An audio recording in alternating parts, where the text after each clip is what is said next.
no livro de Segunda Crônicas, no capítulo de número 7, Segunda Crônicas, Antigo Testamento, Segunda Crônicas, no capítulo de número 7. Peço que a Marielle possa ajudar, auxiliar a irmã Maria de Jesus a encontrar o texto, logo após o 7, né? O capítulo 7, logo após Reis. Então, primeiro a Crônicas e segundo a Crônicas. E vamos abrir no capítulo de número 7 e leremos, amados, a partir do versículo 11. A partir do versículo 11, nós leremos o texto. Leremos do 11 até o 16. E a palavra do Senhor, amados, vai dizer o seguinte: assim Salomão acabou a casa do Senhor e a casa do rei. E tudo quanto Salomão intentou fazer na casa do Senhor e na sua casa, prosperamente o efetuou. E o Senhor apareceu de noite a Salomão e disse-lhe: ouvi a tua oração e escolhi para mim este lugar para a casa de sacrifício.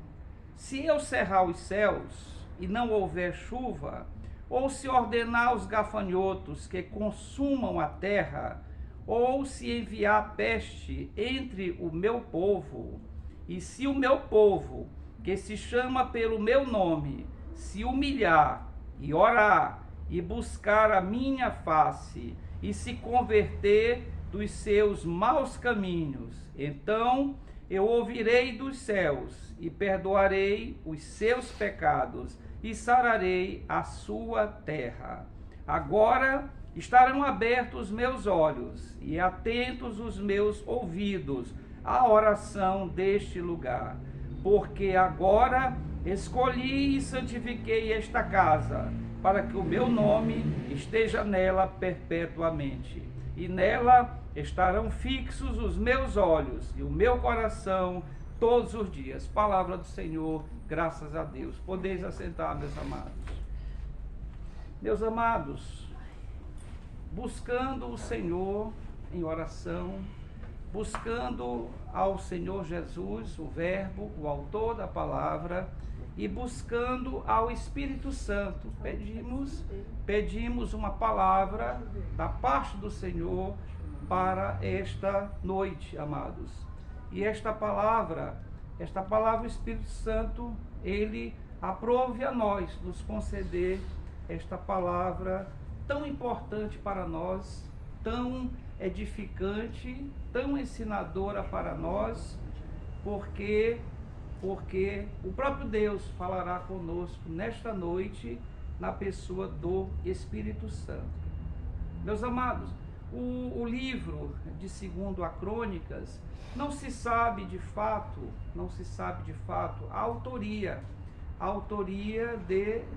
de Primeiro a Crônicas e Segundo a Crônicas, né? Mas a tradição judaica atribui Primeira Crônicas e Segunda Crônicas, atribui a autoria ao profeta Esdras. Provavelmente o profeta Esdras foi o autor de Primeiro a Crônicas e Segundo a Crônicas. E nós podemos ver e constatar que os 9 primeiros capítulos de Segundo a Crônicas vai contar a história do reinado de Salomão. A história do reinado de Salomão, detalhando a construção que é do templo.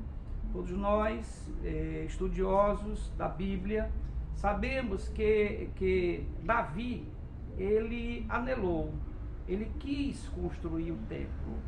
Deus colocou no coração e na mente de Davi a ideia da construção do templo. Até então, o povo judeu, Elton Júnior, amado pastor J. Abreu, até então o povo judeu não tinha um templo para a adoração do Senhor. Eles não possuíam um templo um local reservado para adorar ao Senhor.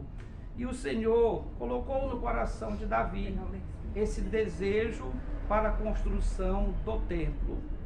Mas Deus apenas colocou a ideia no coração e na mente de Davi, mas não permitiu que ele construísse o templo. Por quê? Porque Davi tinha as mãos contaminadas com sangue. Davi era um rei de guerra, era um rei que participou de muitas batalhas. E ele, Marielle, ele tinha as mãos contaminadas com vidas que foram ceifadas nas guerras. Então Deus não permitiu que Davi construísse o templo, mas que o seu filho, o seu sucessor no trono, assim o fizesse. Então, através de Salomão, Deus fez com que o povo judeu erguesse um templo suntuoso, um templo que era adornado com pedras preciosas.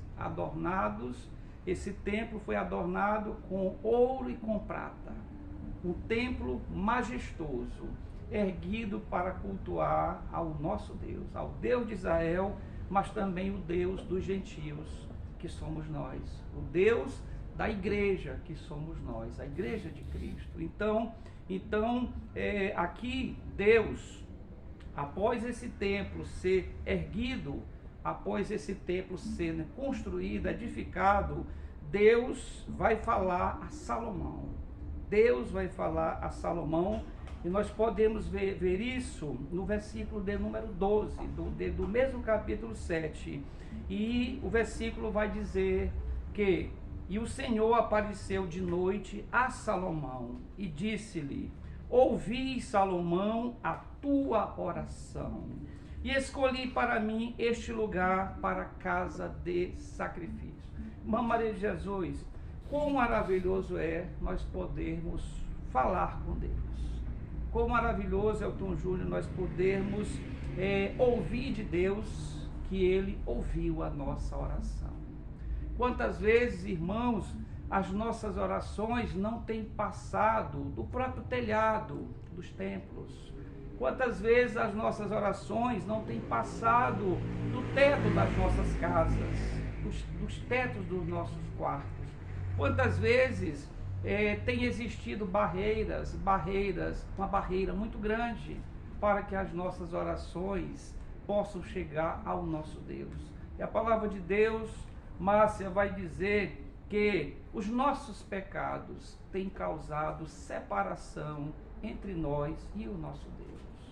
E quão maravilhoso para o rei Salomão poder ouvir de Deus, que Deus dizendo para ele: ouvi, Salomão, eu ouvi a tua oração e escolhi para mim este lugar para a casa de sacrifício.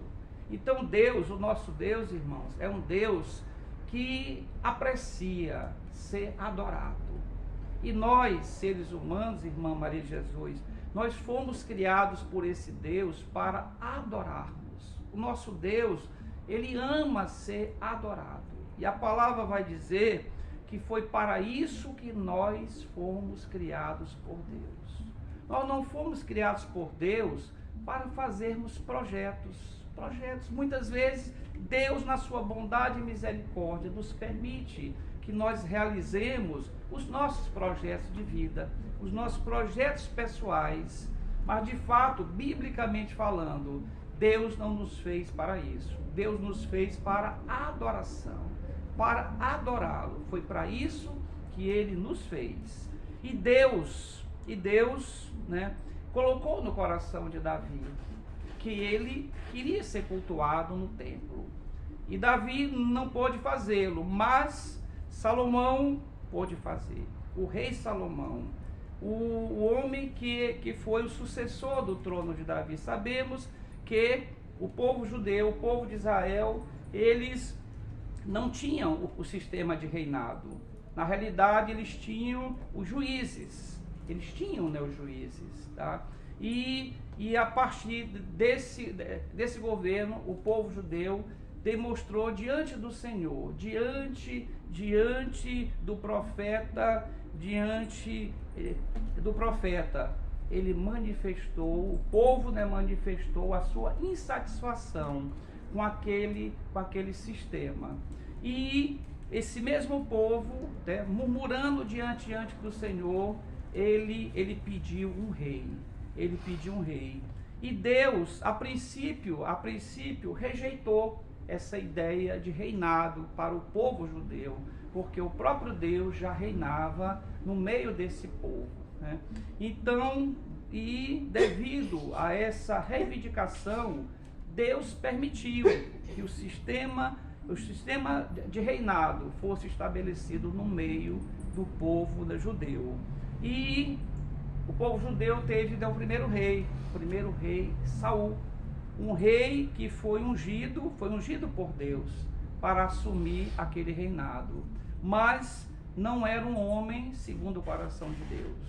Aí veio o segundo rei, o rei Davi, filho de Jessé, um homem que foi escolhido de fato para reinar, um homem escolhido segundo a vontade de Deus. Saul não foi ungido, não foi eleito pela vontade do Senhor. Foi fruto da murmuração do povo. E a partir de Davi o escolheu. Davi o escolheu através do profeta Samuel, quando Samuel foi direcionado à casa de Jessé, para que ali ele pudesse escolher. E ali mesmo, Samuel não identificou a vontade do Senhor, sendo que o escolhido por Samuel não era escolhido por Deus. E Deus disse: não é nenhum destes filhos de Jessé, é um que não está aqui, é um que está no campo, e que estava no campo Davi. E Davi foi ungido e era um homem segundo o coração de Deus. Mas, para este templo ser erguido, Deus, ele determinou que Salomão fosse o construtor, fosse o edificador desse templo, para que a glória do Senhor pudesse se manifestar diante do povo judeu.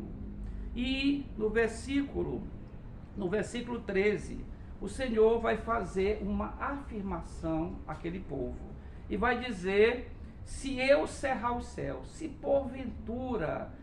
porventura Salomão, eu cerrar os céus, eu fechar os céus e não houver chuva, ou se eu ordenar os gafanhotos que consumam a terra, ou se enviar a peste entre o meu povo. Então Deus está colocando que se ele decidir por isso, se Deus decidir punir o povo judeu com esses castigos, tá? Deus vai estabelecer com aquele povo e vai também falar para nós nesta noite o versículo 14, que é o versículo central da nossa pregação. Um versículo conhecido de forma tremenda no meio da cristandade. A cristandade conhece esse versículo. E o versículo vai dizer: se o meu povo, que se chama pelo meu nome, se humilhar e orar e buscar a minha face e se converter dos seus maus caminhos. Então Deus está aqui estabelecendo 3 condições para que o povo possa ter pleno sucesso. Então, amados, nós vamos ver aqui 3 condições de Deus para com o povo judeu, mas também essas condições aqui, elas perduram até os dias de hoje. Então, essas condições Deus tem colocado diante de nós. E Deus vai dizer, ele vai estabelecer essas 3 condições para o crente, para nós nesta noite. E a primeira condição, Deus vai dizer: se o meu povo se humilhar. Amados, nós somos servos desse Deus maravilhoso. Nós somos servos desse Deus Todo-Poderoso, Criador do céu e da terra, o nosso Criador. O nosso Deus, Ele nos coloca que se o meu povo se humilhar, nós devemos, Marielle, nos colocar na presença de Deus, numa atitude de humilhação. É o servo, é a criatura diante do Criador.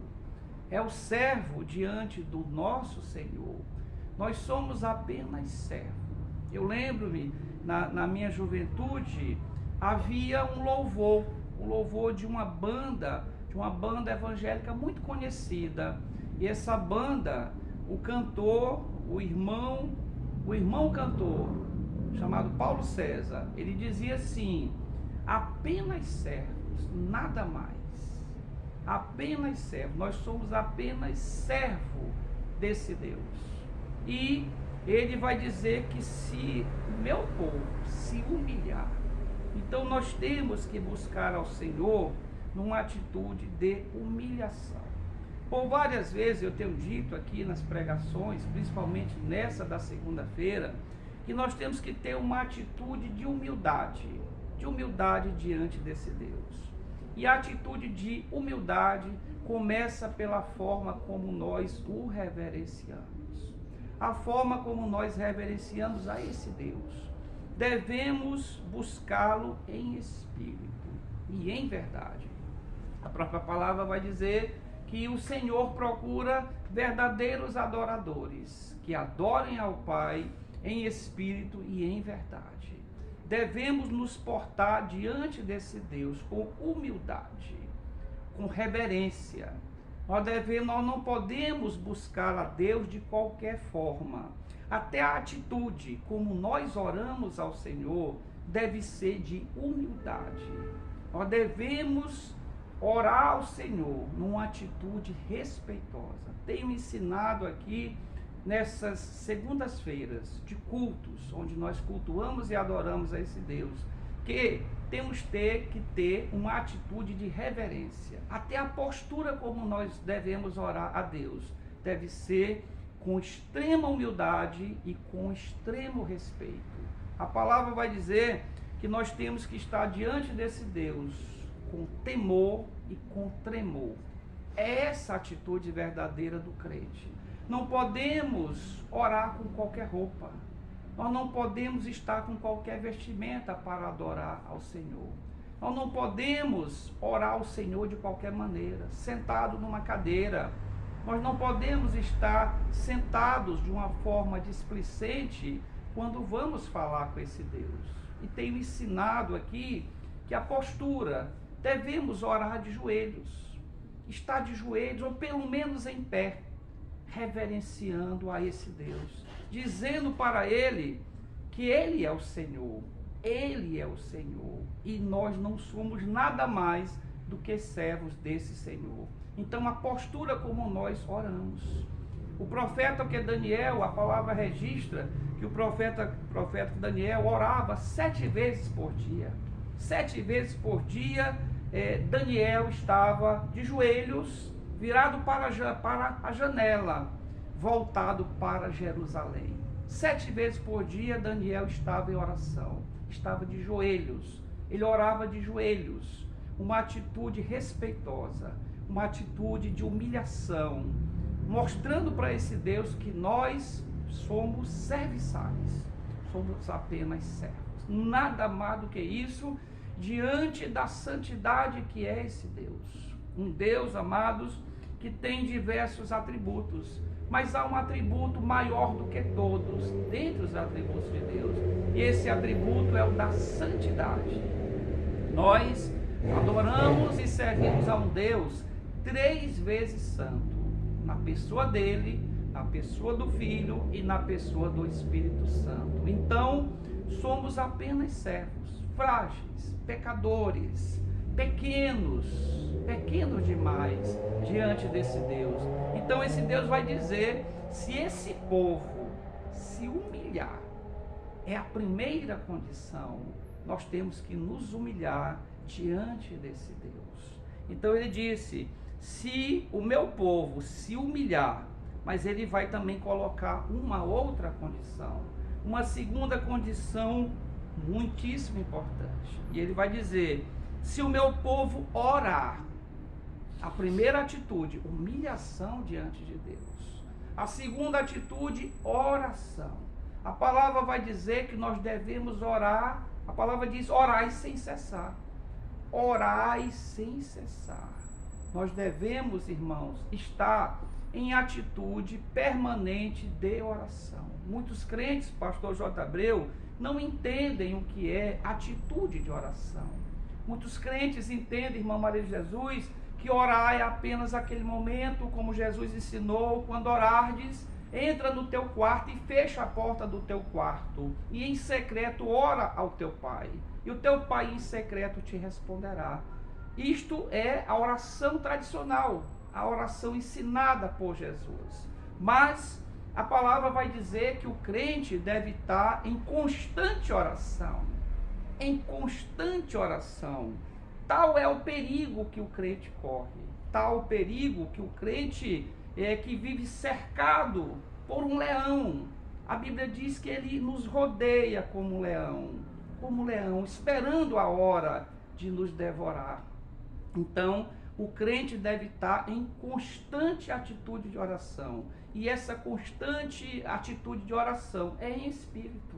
Em espírito. Podemos estar dirigindo o nosso carro, estarmos em espírito de oração. Nós podemos estar no nosso trabalho, estarmos simultaneamente em atitude de oração. Nós devemos estar vigilantes. Paulo disse: aquele que está de pé, cuide para que não caia. Aquele que está de pé, cuide para que não caia.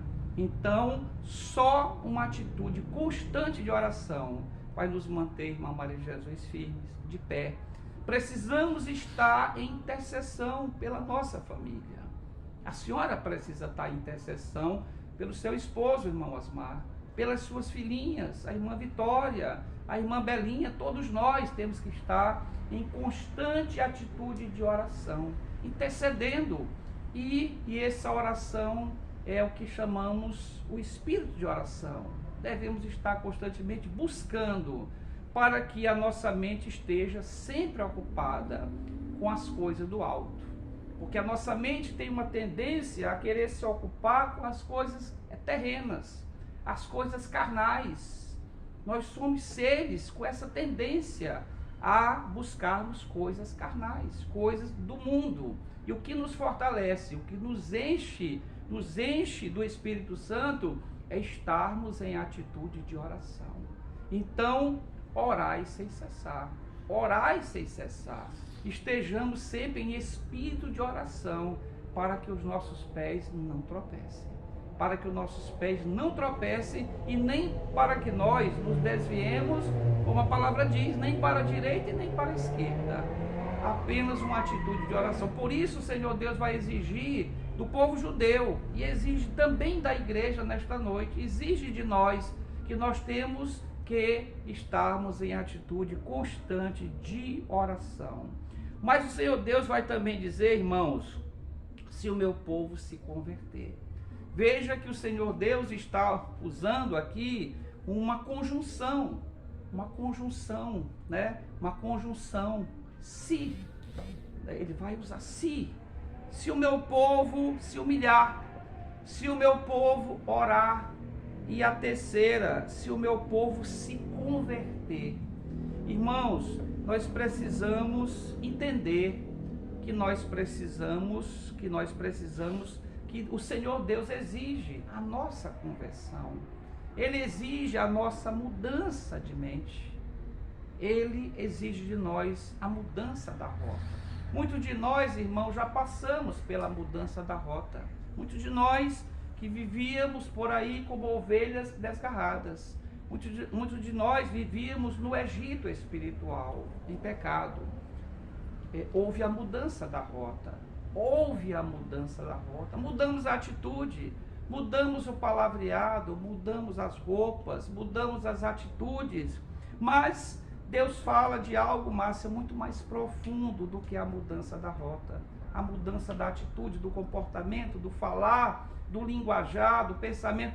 Deus exige algo mais profundo. Deus exige a conversão, a nossa conversão.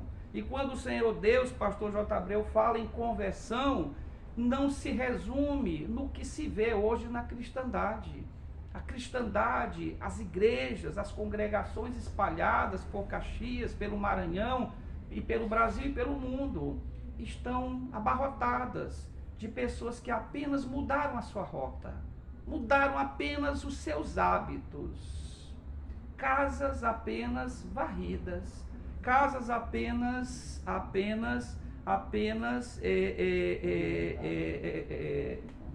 ornamentadas. O próprio Senhor Jesus nos alertou do perigo de sermos apenas casas varridas e ornamentadas, adornadas.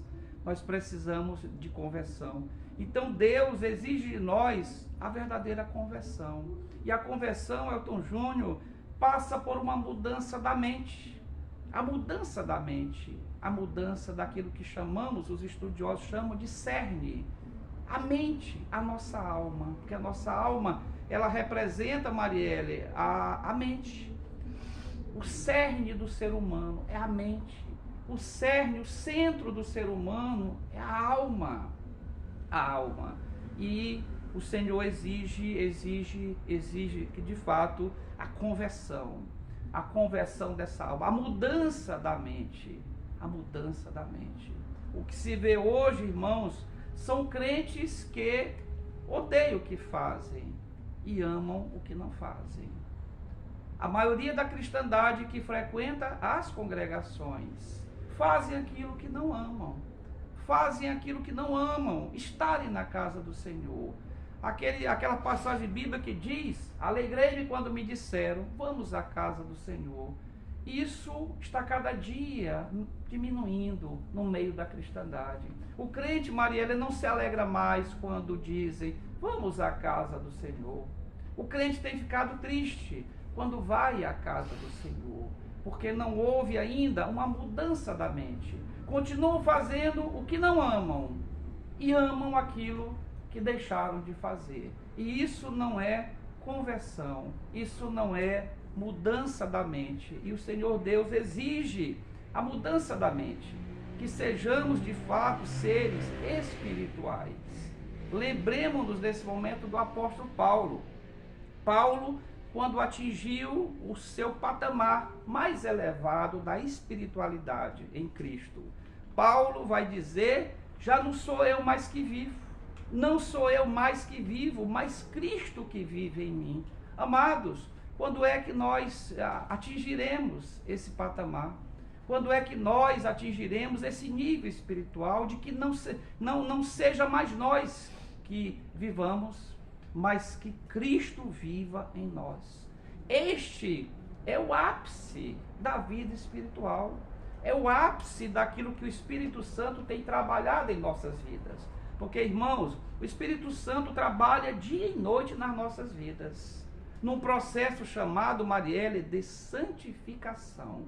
O Espírito Santo trabalha dia e noite para santificar o crente. Santificar o crente é um processo diário, é um processo de ganho diário, chamado santificação. Nós não alcançamos ainda a glorificação. A glorificação dos nossos corpos ocorrerá após, no momento do arrebatamento. Os mortos, quando forem os corpos se unirem às suas almas, haverá ali o processo da glorificação. E os vivos também, ao subirem para o encontro das nuvens com Jesus, no arrebatamento, também os vivos passarão pelo processo da glorificação. Mas nós ainda vivemos o processo da santificação, a busca diária, o aprendizado na escritura diário, a mudança de vida diária. E é esse processo que o Espírito Santo tem trabalhado nas nossas vidas. É esse processo, é esse agir e esse ministério do Espírito Santo é que tem nos aperfeiçoado, tem colocado na nossa mente a necessidade da verdadeira conversão. Aquela mesma conversão que alcançou Saulo, o nosso Paulo. A mesma conversão. A mente foi transformada. Temos que ter, Elton Júnior, um cuidado extremo com isso, porque muitas vezes a nossa mente não foi afetada. Muitas vezes nós fomos levados pelo apelo do pregador, da palavra, e muitas vezes levantamos naquele dia, naquela data, as nossas mãos, aderindo. O que tem havido, Márcia, na cristandade são adesões.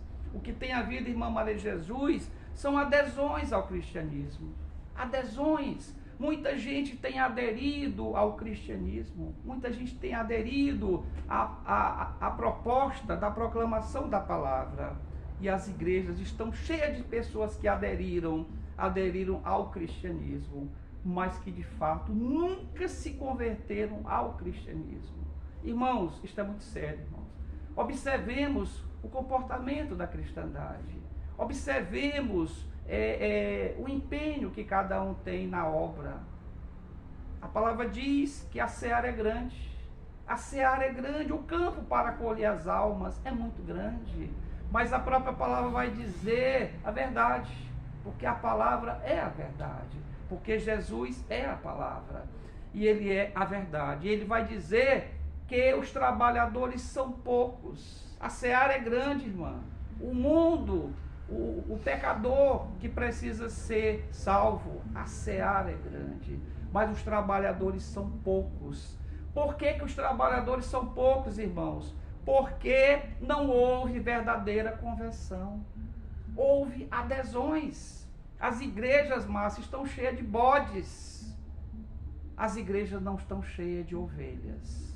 E o comportamento do bode, irmãos, é diferente. A Bíblia vai distinguir claramente a diferença do bode para a diferença das ovelhas. Jesus vai dizer que as minhas ovelhas ouvem a minha voz. As ovelhas conhecem a voz de Jesus. As ovelhas, mas os bodes não reconhecem a voz de Jesus. E o que tem havido nas igrejas é exatamente isso. Por isso, o baixo desempenho, o baixo resultado, as campanhas de evangelismo, poucas conversões, pastor J. Abreu, poucas conversões. Às vezes se faz uma campanha inteira de evangelismo, às vezes não tem uma alma que se rendeu a Jesus. Por quê? Porque a igreja tem sido preenchida por pessoas não convertidas, pastor J. Abreu. Tem sido preenchidas por pessoas que não passaram pelo novo nascimento. Uma condição indispensável. Jesus disse, Nicodemos, aquele que não nascer da água e do Espírito, jamais entrará no reino dos céus. Jamais participará do reino dos céus. É preciso novo nascimento, é preciso nascer das águas, mas também nascer do Espírito Santo. Isso, Márcia, infelizmente, não é o que tem ocorrido. Por isso que a igreja, as pessoas, o mundo fora da igreja, não nos vê como o mundo via a igreja primitiva. Lembremos de Atos 2, como é que aquela igreja vivia, Elton Júnior? Aquela igreja, ela vivia em comunhão, viviam compartilhando a palavra. Eles ali compartilhavam os escritos dos profetas e dos apóstolos. Era o chamado, a doutrina, a sã doutrina. Eles praticavam a sã doutrina, viviam a sã doutrina, e eles eram admirados pelas pessoas. Os crentes da igreja primitiva eram admirados pelo povo. O povo ia aderindo, pastor J. Abreu, por quê? Porque aquilo contagiava a atitude daqueles primeiros crentes. Aqueles primeiros crentes, Marielle, vendiam os seus bens, vendiam as suas posses e distribuíam entre os irmãos, entre os convertidos. E era feito, e a Bíblia diz que tudo era em comum. Eles repartiam, era tudo em comum. Eles tinham uma atitude diferente da igreja atual. Eles compartilhavam aquilo que possuíam, dividiam, e aquilo chamava atenção. E a palavra vai dizer que a cada dia novos convertidos iam sendo acrescentados. Numa pregação de Pedro, num dia houve 3.000 conversões, e no dia seguinte a palavra diz que esse número aumentou para 5.000 conversões. Meu Deus, nós passamos cultos e cultos, pregações no meio das ruas para trazer às vezes uma alma para Jesus, e já achamos que fizemos uma grande coisa. Irmãos, o Senhor está nos dizendo nessa noite, o Espírito Santo está falando conosco nesta noite, e eu creio que o Espírito Santo está aqui, porque a palavra garante que aonde tiver 2 ou mais, em nome de Jesus, no nome de Jesus, o Espírito Santo estaria conosco, e Ele está falando nessa noite, Ele está tomando os meus lábios, a minha boca para falar, porque o profeta precisa falar, o proclamador da palavra precisa falar, o atalaia precisa falar, e o Espírito Santo nos usa para falar nesta noite. Então nós precisamos ouvir essas condições, essas 3 condições. Temos que nos humilhar na presença de Deus, temos que orar incessantemente, e nós devemos também nos converter. Sabermos se de fato nós fomos convertidos. Não é à toa que Paulo disse há poucos minutos: examine-se o homem a si mesmo. Paulo escreveu aos Coríntios dizendo: examinem-se, irmãos. Irmãos de Coríntios, examinem-se. Irmãos de Caxias, irmãos do Maranhão, do Brasil, examinem-se. Examinem-se vós a si mesmo. E a palavra vai dizer que o Espírito Santo testifica com o nosso espírito se somos salvos ou não. Irmão, nós precisamos ouvir a voz do Espírito Santo. Sabemos, será que estamos salvos? Qual foi a dúvida de Nicodemos quando foi buscar Jesus à noite? Ele queria saber só uma coisa, Elton Júnior, ele queria saber se ele estava salvo. Nicodemos foi ter com Jesus de noite, porque ele tinha uma grande dúvida, ele sabia toda a lei. Ele sabia, além dos 10 mandamentos, sabia 600 preceitos acrescentados ao farisaísmo. Ele sabia tudo. Ele era um doutor na lei judaica. No entanto, irmã Maria Jesus, ele não tinha certeza da salvação. Por isso ele buscou Jesus de noite, mesmo com vergonha de procurar Jesus. Mas ele queria saber, pastor J. Abreu, se ele estava salvo. Nós precisamos nos inquietar com esta pergunta. Nós precisamos, Elton Júnior, nos inquietarmos. Porque a palavra diz que pode passar o verão. Pode passar o verão e nós não podemos não estar salvos. A palavra diz: passou o verão, passou a estação e nós não fomos salvos. Então nós precisamos, Marielle, estar buscando essas respostas. Precisamos. O crente, o cristão deve ser inquieto. Ele deve estar buscando sempre. Não é à toa que Paulo vai dizer: buscai, examinai as Escrituras. Examinai, porque está nelas a vida eterna. Porque julgaste nelas a vida eterna. Então nós temos que estar buscando. Será que estamos salvos, irmã Maria Jesus? Será, Marielle, que nós já estamos de fato salvos? Ou se nós somos mais um desses que estão cerrando fileiras, pensando que estamos indo para o céu? E naquele dia terrível, diante do trono branco, Jesus, nós diante dele, ele dizer para nós: apartai-vos de mim, malditos, não vos conheço. Senhor, mas eu preguei, Senhor. Senhor, eu profetizei, Senhor. Eu expeli demônio, curei enfermos, eu fiz prodígios, Senhor, em teu nome. Não vos conheço. Apartai-vos de mim. Apartai-vos de mim. Imagine que vergonha para o crente naquele dia, ser separado da presença de Jesus e ser lançado no lago de fogo. Que vergonha para milhões e bilhões de crentes no mundo, que hoje pensam e acham-se salvos. Então, irmãos, Deus está falando aqui muito forte. Ele está dizendo que nós temos que de fato nos convertermos, para que de fato nós possamos cerrar fileiras nesse grande exército, irmão pastor J. Abreu, de Deus. Então, após o Senhor estabelecer essas condições, Ele vai nos oferecer garantias. Ele vai nos retribuir, irmã Maria Jesus. Nós temos um Deus que ama nos presentear. É um Deus que se alegra quando nós realmente somos servos, quando somos fiéis, quando nós estamos em comunhão com esse Deus, o céu se alegra. A palavra diz que há festa do céu quando um pecador se arrepende. Há festa do céu quando um pecador se redime, quando ele é resgatado pela pregação da palavra. Os anjos comemoram, fazem festa.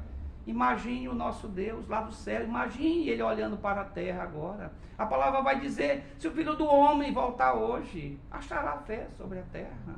Será que ele vai achar algum crente na face da terra se vier hoje?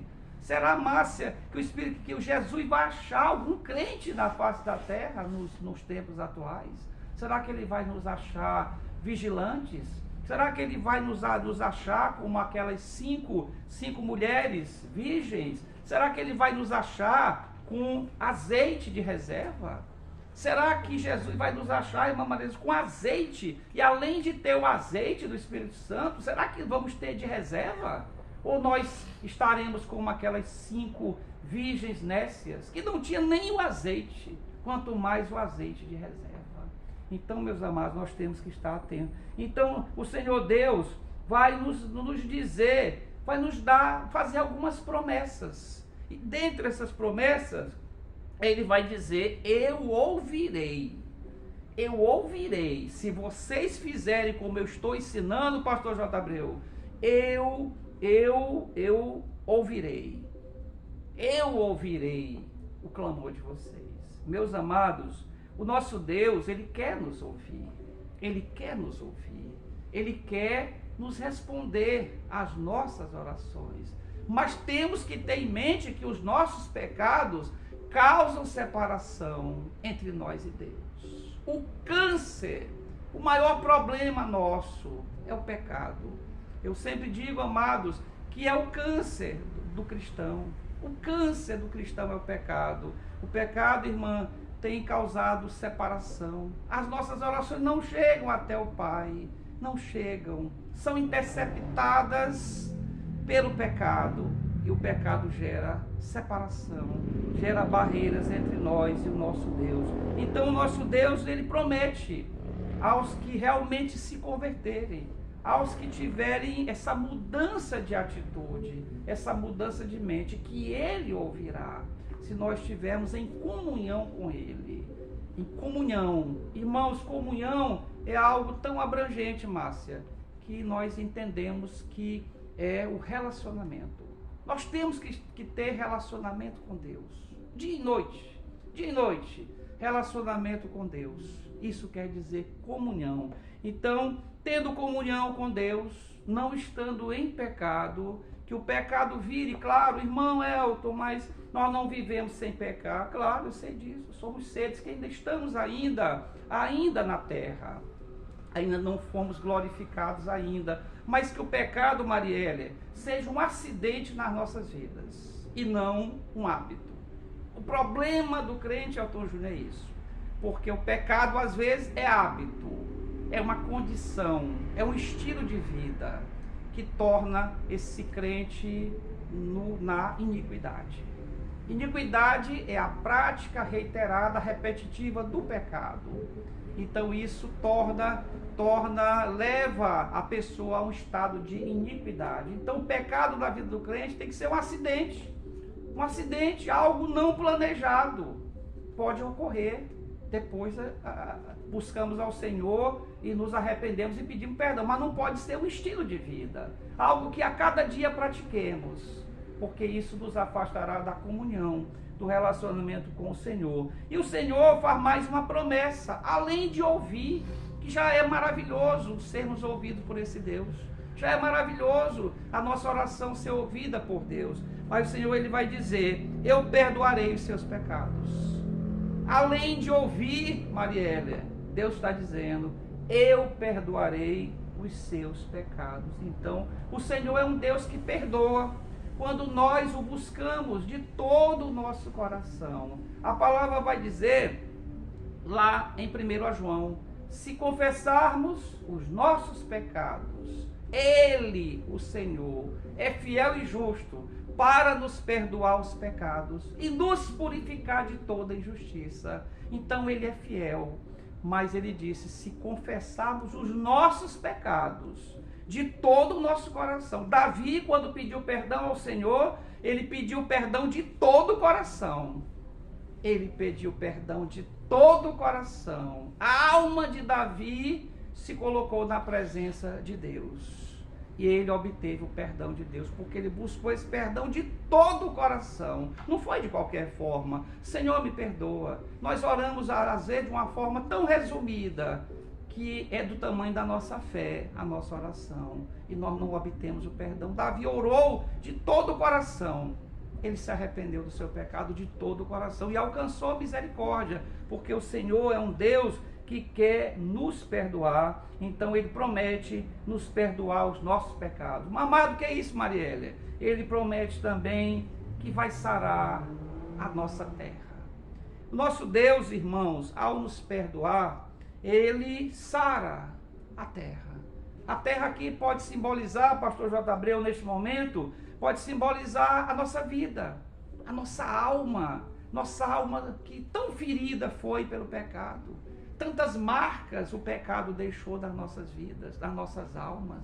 E o Senhor Deus está prometendo que vai sarar, não simplesmente aqui de forma alegórica, simbólica, a terra do povo judeu, mas o Senhor quer sarar a nossa alma. Ele quer sarar a nossa alma. E Ele quer que nós nos arrependamos. Ele quer que nós oremos. Ele quer que nós nos humilhemos na presença dEle, para que Ele possa tornar a vida do crente uma vida produtiva. É o que não se tem visto hoje, Marielle, na vida do crente. Ele ser produtivo para o reino. Meus irmãos, nós temos que ter frutos.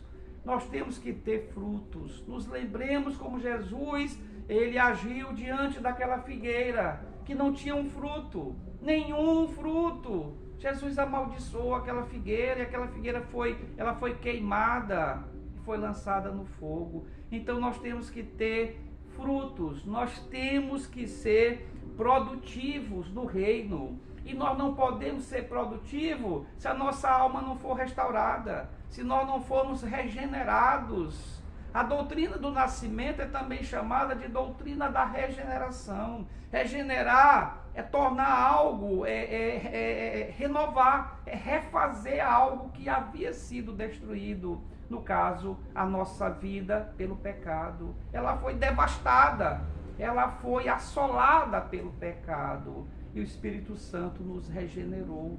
Ele nos regenera, Ele quer nos regenerar. O Deus quer restaurar a nossa terra.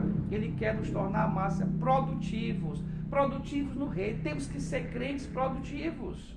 Me admirei esse final de semana quando vi a igreja, a terceira igreja cristã evangélica, trabalhando com aquelas crianças, produzindo, Marielle, levando conhecimento da palavra na escola bíblica de férias. Me alegrou muito ver a terceira igreja cristã evangélica envolvida com a preparação das crianças, porque é bíblico, a palavra vai dizer, ensina a criança o caminho que ela deve andar, ensina, e ainda quando for velho não se desviará do caminho. Então me admirou muito, porque as igrejas não estão com o pensamento voltado muitas vezes para a criança, para a formação dessas crianças, ensinar essas crianças a serem cidadãos do céu, a serem cidadãos e soldados deste grande exército de Cristo. As igrejas não têm se empenhado, porque as pessoas não foram de fato, não foram regeneradas, não foram restauradas e não foram saradas, porque o pecado, ele cria separação entre nós e Deus. Irmãos, nós servimos a um Deus santo. Abacuque vai escrever no capítulo 1, versículo 13, ele vai dizer que o nosso Deus é um Deus tão puro que não pode contemplar o mal. Deus não pode conviver com o mal. Ele não pode contemplar o pecado. Quantas vezes nós oramos a Deus e o Senhor não responde? Senhor, eu fiz uma semana toda de campanha de oração, Senhor. Fizemos 45 dias de campanha. Tem pessoas fazendo meses de campanha de oração e não obtém uma resposta. Porque nós servimos a um Deus 3 vezes santo e que Ele não pode se envolver com o mal, Ele não pode se relacionar com o pecado. Por isso, o nosso clamor não é ouvido pelo Pai, não é ouvido por Deus, e as nossas petições não são atendidas, porque pela nossa condição de pecado. Então, meus amados, que nesta noite nós possamos de fato entender o que Deus quer de nós, o que é que o Senhor quer de nós. Ele quer que nós mudemos a nossa atitude. Queremos bênçãos, queremos ser ouvidos por esse Deus, mas nós temos que mudar a nossa atitude, mudar a nossa mente diante dos ensinamentos da Escritura Sagrada. Nós precisamos saber o que o livro sagrado nos orienta. Lembremos-nos, pastor J. Abreu, do grande rei Davi, quando escreveu o Salmo 119, ele disse: guardei no meu coração, Senhor, a tua palavra, Senhor, para não pecar contra ti. Nós precisamos de conhecimento da Escritura. Nós não somos nada sem a Escritura. O poder não está em nós. O poder da mudança não está em nós. O poder da mudança está na palavra. É a palavra que nos molda. É ela que nos traz a memória. O Espírito Santo usa a palavra para nos trazer à mente o que Deus quer de nós. Então, devemos guardar a palavra. Devemos estar em oração constante, nos humilhando a todo instante na presença desse Deus, porque nós queremos, irmãos, ser moradores do céu. Nós queremos ser moradores daquela pátria celeste. É isso que nós estamos aqui na terra em busca. A nossa caminhada por essa terra não tem outra finalidade a não ser nos tornarmos cidadãos do céu, cidadãos daquela grande cidade, a cidade chamada Nova Jerusalém, a terra dos eleitos, a terra dos salvos. E é isso que nós temos que buscar incessantemente na nossa vida. Então, amados, que o Senhor, que o Espírito Santo nos fortaleça com esta palavra, nos fortaleça, nos encha de alegria, mas também nos encha de temor e tremor, para que nós, tocados por essa palavra, escrita provavelmente pelo profeta Esdras, essa palavra trazida para nós pela parte do Espírito Santo, que ela possa nos conscientizar que nós precisamos das bênçãos do Senhor, mas nós precisamos fazer primeiro aquilo que cabe a nós, porque o Senhor exige que os seus adoradores o adorem em espírito e em verdade, em perfeição de adoração, senão o céu irá se fechar, como o Senhor falou aqui: se eu cerrar os céus e não houver chuva, ou se ordenar os gafanhotos que consumam a terra, ou se enviar peste entre o meu povo. Então o Senhor está aqui dizendo que Ele está pronto para nos abençoar, se nós de fato nos rendermos, se nós de fato nos entregarmos ao ensinamento sagrado, à palavra sagrada. Então, meus irmãos, que esta palavra tenha nos ensinado, tenha nos fortalecido, tenha nos preparado muito mais ainda no meio dessa caminhada para a pátria celeste, que nós possamos estar em comunhão constante, em oração contínua, espírito de oração contínuo, para que nós possamos estar firmes e não cairmos, não tombarmos do caminho, como tombou aqueles 2 milhões de judeus que atravessaram o deserto. Apenas 2 chegaram na terra prometida, o restante todos caíram por falta de conhecimento. Oséias capítulo 4, versículo 6 vai dizer, e nós aqui para encerrarmos: e o meu povo está se perdendo porque lhe falta conhecimento. Que o Senhor nos abençoe, nos guarde, e agradeço a Deus o Pai, agradeço a Deus o Filho, E agradeço a Deus, o Espírito Santo, por essa rica oportunidade de proclamar esta palavra nessa noite. Glória a Deus, glória a Jesus e glória ao Espírito Santo. Amém.